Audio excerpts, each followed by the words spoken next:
Kemudian ini bisa mengganggu hubungan seksual dengan suami nggak, Dok? Ya, tergantung. Frekuensinya Ya, mungkin ya? frekuensinya.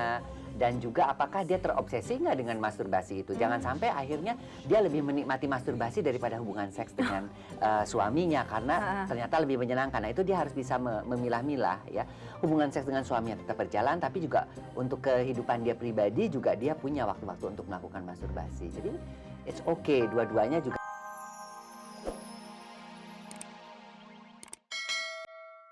Kita manusia itu memang tidak pernah puas. Belum menikah bingung, sudah menikah juga tetap bingung. Apalagi kalau dikaitkan dengan masturbasi. Memang sih sudah cukup lazim kalau masturbasi itu dilakukan oleh wanita yang belum menikah. Tapi kalau wanita yang sudah menikah, apa masih perlu?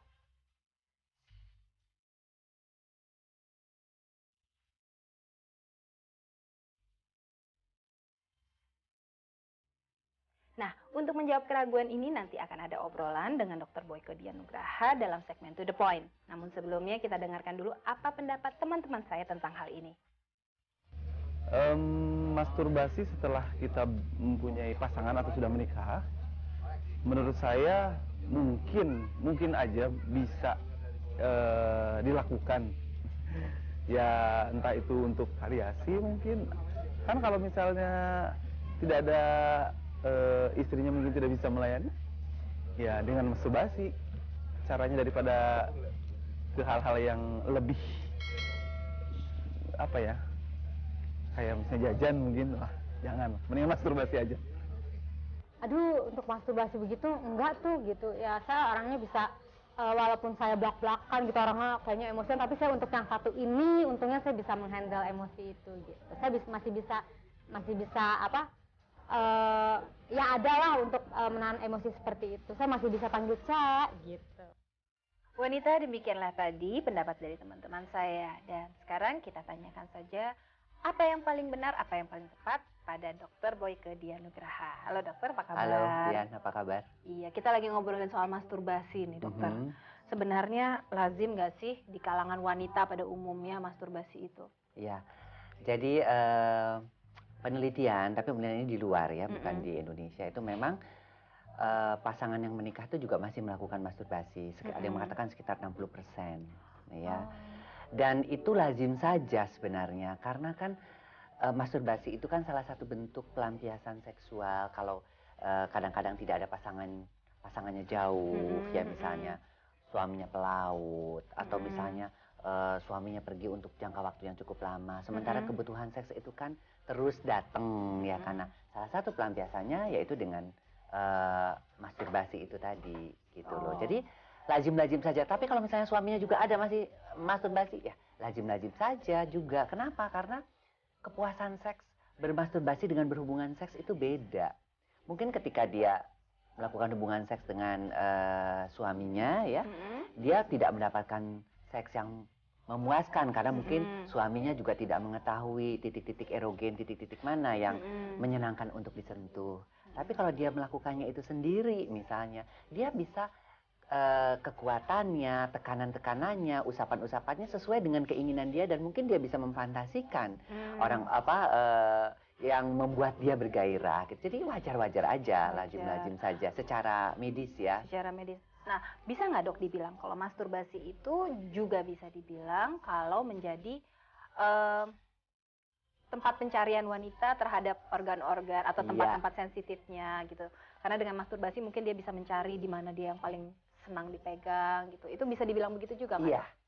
Dan saya kira itu menikmati diri sendiri itu kan hak setiap orang, ya kan. Jadi menurut pendapat saya, mereka dengan melakukan masturbasi, mereka wanita itu menjadi lebih percaya diri, wanita itu bisa rilis dari stres-stresnya yang mungkin selama ini nggak didapatkan dengan suami. Mungkin ketika dia harus melakukan hubungan seks dengan suami itu hanya suatu kewajiban saja, tapi ketika dia melakukan masturbasi, dia menemukan dirinya sendiri, dia menyentuh bagian-bagian yang memang dia inginkan.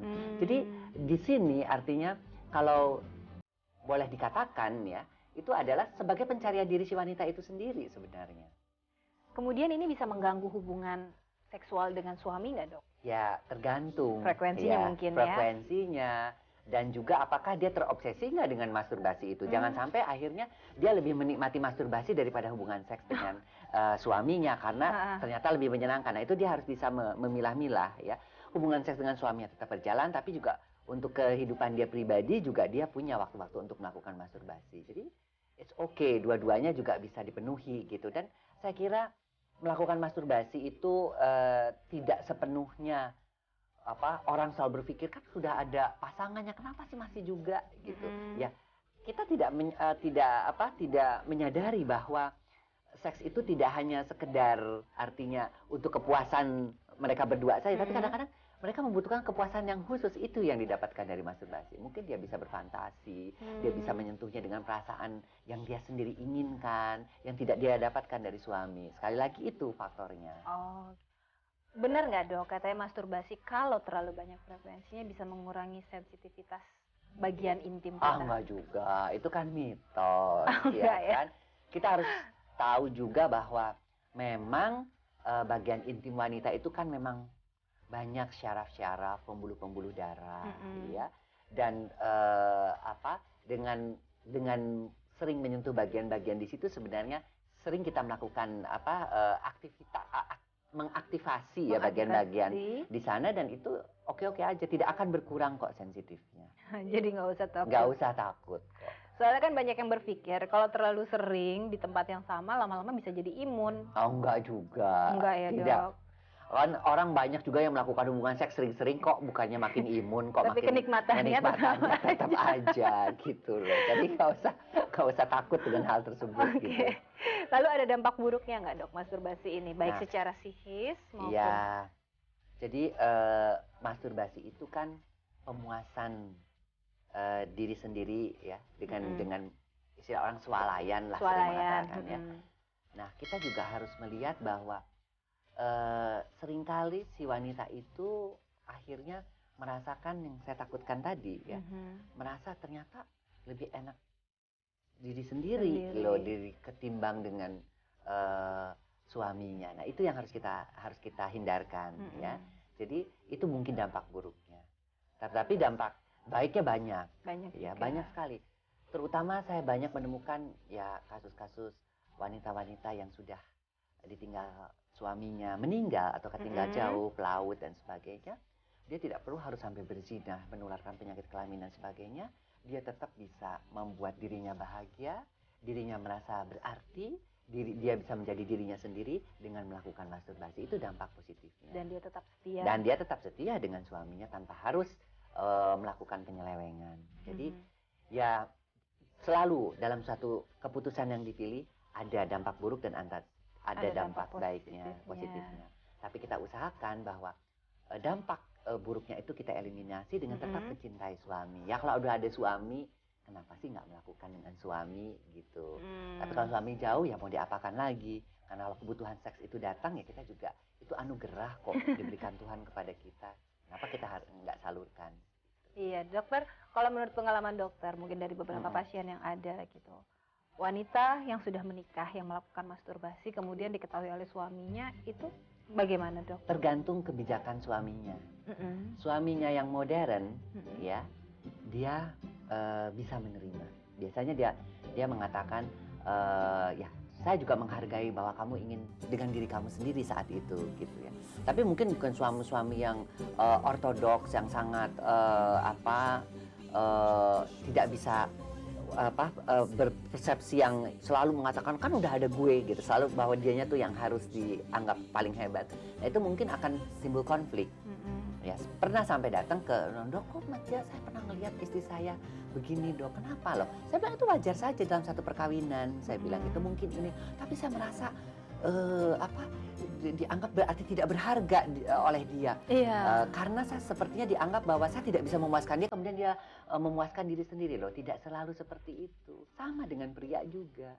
Tidak harus selalu pria itu kalau mentang-mentang dia punya istri tidak boleh lagi bermasturbasi setelah menikah. Mungkin dia juga perlu pelampiasan, perlu fantasi-fantasi yang baru untuk menyegarkan supaya dia tetap bergairah. Jadi sama saja gitu loh. Jadi yang sering saya temukan tergantung daripada latar belakang pendidikan, tergantung bijaksana apa enggak dia gitu loh. Ya, dan biasanya kita selalu katakan dan kita tanya kepada si istrinya, dan si istrinya selalu mengatakan biasanya misalnya, ya habis dok, mungkin kalau dengan suami saya tidak mencapai orgasme yang seperti yang saya inginkan. Tetapi kalau saya melakukan masturbasi, apakah itu menggunakan vibrator, alat bantu seks, atau dengan diri sendiri, saya bisa menemukan kepuasan yang saya inginkan. Ya, itu hak lah, hak setiap orang, ya kan.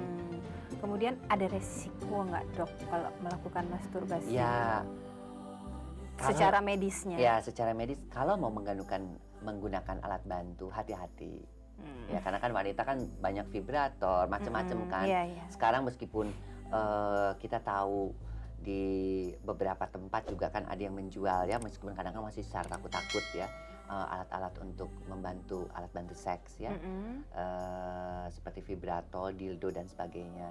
Itu hati-hati karena kadang-kadang saking bernafsunya gitu, jadi nggak memikir ukuran dan segalanya gitu. Jadi itu juga harus diperhatikan, kebersihannya juga diperhatikan. Dan kalau memang itu akan dipakai sebagai alat, disimpanlah di tempat yang benar dan bersih sebelum dipakai. Itu jadi anjuran kita ya. Dan tidak perlu takut untuk berbicara dengan suami. Kadang-kadang malah silahkan dalam hubungan suami istri gitu ya, si istri melakukan masturbasi terlebih dahulu misalnya, kemudian si suami melihat, oh ternyata istri saya tuh pengennya seperti itu, sehingga si suami malah itu bisa mendidik suami untuk mengetahui titik-titik sensitif daripada si wanita tersebut. Waduh, seru banget dok. Cuma sayang sekali waktu kita sangat terbatas. Mudah-mudahan kita bisa lanjutkan di topik lain yang lebih menarik ya dok. Baiklah wanita, seperti yang tadi sudah kita bicarakan bahwa menyenangi diri sendiri itu adalah hak para wanita. Tapi segala sesuatunya memiliki dampak yang positif maupun negatif. Tapi alangkah baiknya apabila dampak negatifnya kita eliminasi dan kita lebih melihat pada dampak positifnya. Dan akhirnya sampai di sini dulu jumpa kita dalam Halo Wanita, dan masih banyak informasi yang bisa Anda dapatkan minggu depan. Tak lupa saya ucapkan terima kasih kepada Studio Posture dan juga Absolute Boutique atas busana yang saya gunakan, serta Yayasan Naga Sakti. Akhirnya saya Diani Tami dan seluruh kru Halo Wanita undur diri, dan kita jumpa lagi minggu depan dalam Halo Wanita.